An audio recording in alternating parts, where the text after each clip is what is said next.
getting into the spirit of it.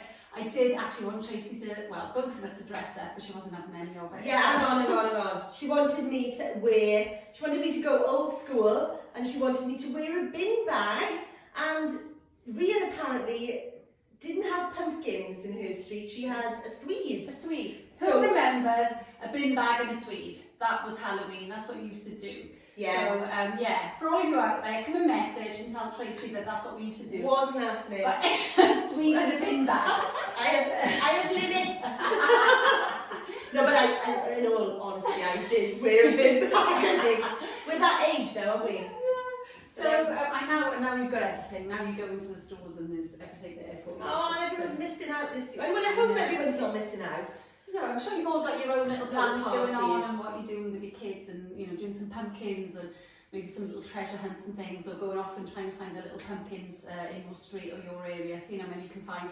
So so we thought a bit of a Halloween theme when it comes to our chat today. We're going to talk about fear. Now, fear has got a lot to answer for. Yes, and indeed. Rules a lot of our lives, in terms of our mindset, our behaviour, what we choose to do or not do, our habits.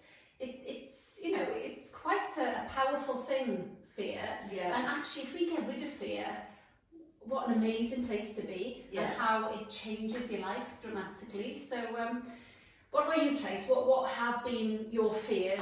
Well, I was talking to Beth about this earlier, because I wouldn't class myself, because you've got two ways of looking at fear. So if somebody said to me, or talked about me and said, oh, she's quite a fearful person, I would be a little bit defensive about that, I think, because I consider myself quite brave and I stand up for my family, and so that kind of fear, and for instance, scared of roller coasters, or scared of spiders, or scared of, that people would see as a fear, but my fears are more internal.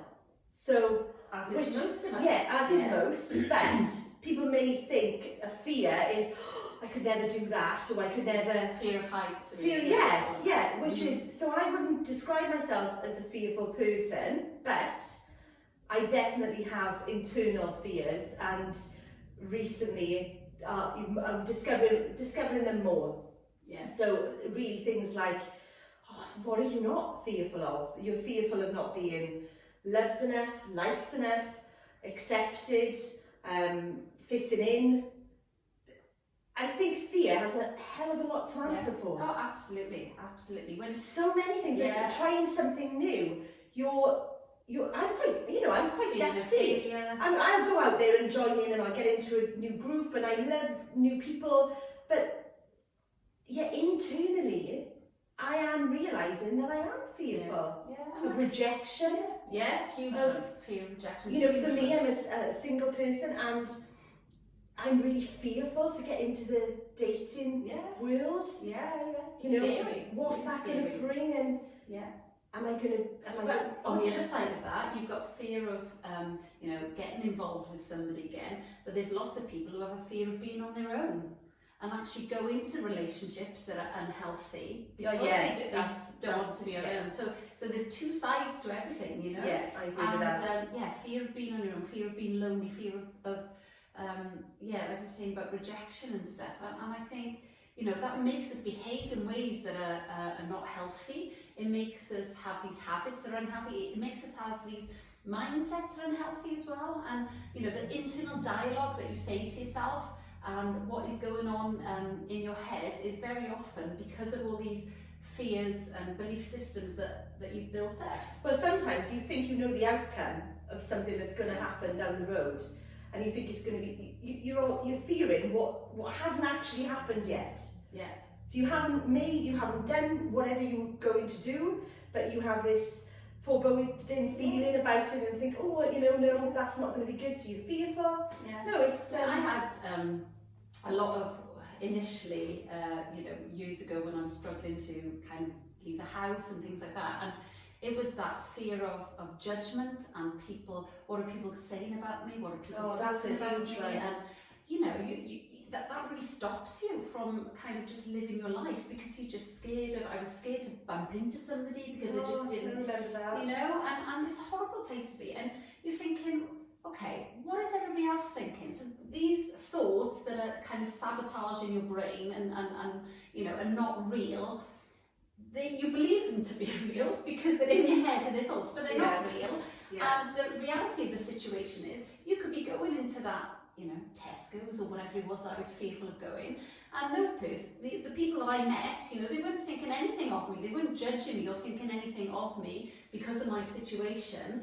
You know, they were just thinking about, what do I need to get for tea tonight? Or they were thinking about their own self, going, oh gosh, I've met Rhian and I haven't done my hair, or I haven't got any makeup on, or, you know, I'm still wearing my pyjama bottoms, or so whatever you've got going in your head, you think you know what that other person is thinking about you and saying about you. And the reality is, you have no idea what they're doing, what they're thinking. They could be going through their own thing. You know, they literally could have their head somewhere else completely. Exactly. Why would we be so vain to think that everyone's thinking about us? They don't care. You know. And that was a massive thing for me, to let go of, I don't care what other people think. And that's not even in my head anymore. So I have to say, I'm with you on that. I don't care. Really massive, a massive thing to just, you know, just to be, let go. This is me. And if you like me, you like me. If you don't, you don't. I don't really care. I don't really care what you think. That is a big thing. It's huge. Because we all want to be accepted. In, you know, as parents, in your groups, you know, there's all these little cliques, isn't there? Like you go to rugby with your son and you want to be liked by the crowd. You're in work, you want to be liked by your peers or people who you work with. You know, I don't like you, Trace. You love me. You love me. No, but it does. Maybe it's age as well, but there is bound to be a bit of age, definitely, with that. But because you're right. Like I don't worry now about what people think about me, because the people who I am closest with, I think as you get older, you keep your circle. Your circle just becomes smaller, and those people who are in your circle, you love and trust, and you know that they love you for who you are. And then everyone outside of that, I think you just think, I hope you like me, but I'm not going to lose sleep over it if you don't. But it's nice to not even care. Not care, not even think I hope you like me. It's just, you either do or you don't, and it actually doesn't matter. Your opinion doesn't matter to me. You know, it's my opinion, my opinion of me, and as long as I love and like myself, it really doesn't matter what anybody else says or thinks. And I think another big one for me is fear of death. Which is a real thing. It is a real thing. I mean, when you think about it, when people are scared scared of heights, or they're scared of like illness and getting unwell, you know, underlying, the bottom line is fear of death, isn't it? Because that's the ultimate. Well, at the moment, that's very. Oh, exactly. And then you're going to be, you know, frightened, completely and utterly frightened of leaving the house if you think that, you know, oh my goodness, I do not want to catch this disease, and you know, it's if you've got that underlying fear. If you have that underlying fear, then this is really going to escalate your anxiety during this time, and it's going to be a real struggle for people who have that, who, you know. That's more common than I thought as well. Yeah. So you had that? Well, you know, not knowingly. Because I never knew that really about, you know. I think a lot of people have it, but you wouldn't necessarily know it. I didn't know that I had that until I kind of worked everything out. So when I was on my own with the kids, and I'd been on my own for the first time ever. So when I was obviously lived at home with my parents, I'd gone to university, lived with university friends. And then when I was then with my ex-husband, you know, so I was always with another adult. You'd always been with another adult, never lived on my own. And I found myself on my own with two babies, a newborn and a toddler, and I'm the only adult in the house. And that terrified me. And it terrified me because I was fearful of something happening, and I'm the only one in control. Like I have to deal with a fire, or somebody breaking into the house, or if one of the children were unwell, or what if I was unwell, what if, you know, something happened to me in the night, and you know, so it put me in a very fearful situation. And of course, that is then that fear of, you know, myself, you know, how long I'm going to be here, whether the kids, their safety, and I had to kind of you know, deal with those sort of emotions and change my mindset, because otherwise I was kind of, you know, panicked in life to wake up and be in, you know, real panic. Like, well, you exaggerated in your mind as well, don't you? I suppose. And then I wasn't sleeping properly, because that night time was when I was most fearful. Yeah. The kids are in bed, it's dark, I'm here on my own, and I'm, you know, and that was so scary for me.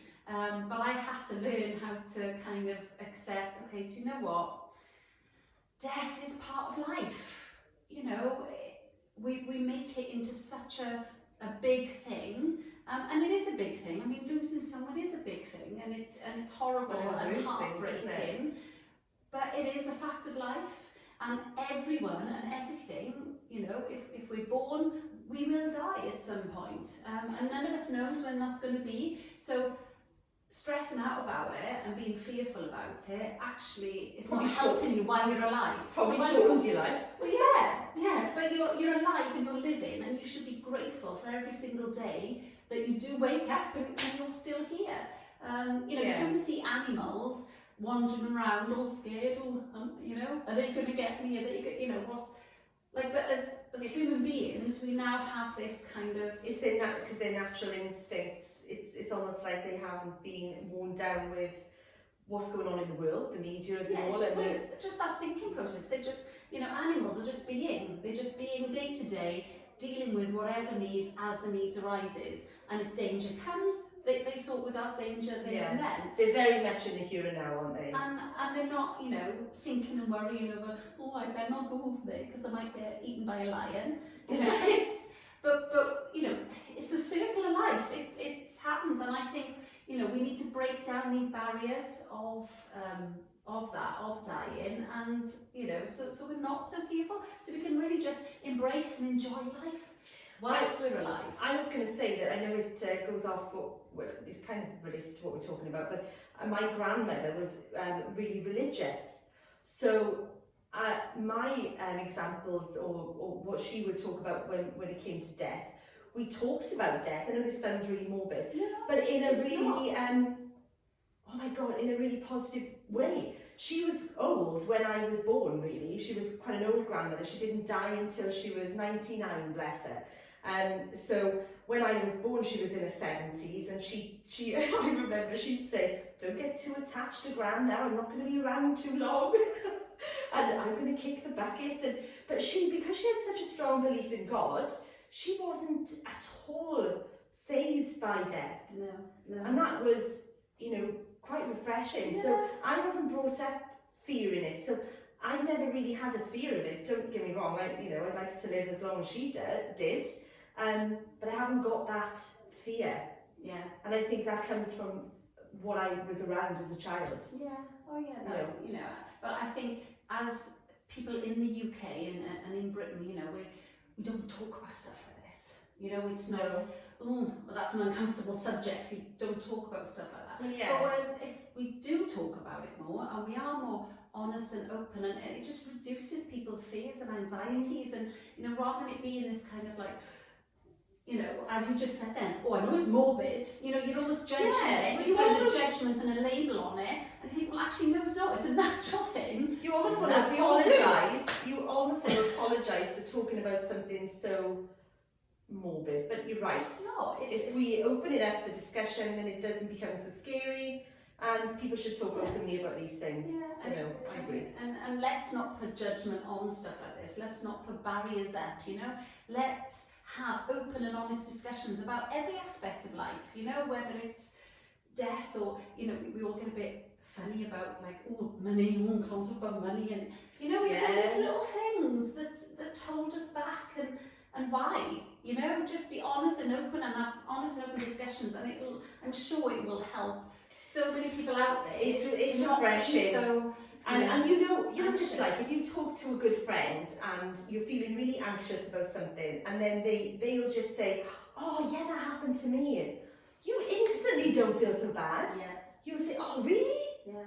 Oh right, okay. You know, it's almost like justified. Or if you've done something, you think, oh, I really wish I didn't do. Oh, I did that as well. Yeah. Oh, you know, and all of a sudden, it's halved. Yeah. Oh, of course it is. Of course it is. So yeah, let's all talk about things. So let's talk. So let's be more honest and open. Let's talk about stuff. Let's get rid of those fears because they will just make you unhappy. They will and eat you stop up. stop you from, you know, enjoying life as well. So just if you can take anything from today away, then just take that. And yeah, we'll be here next Friday to chat some more. So have a great weekend. Happy Halloween, everybody. Happy Halloween!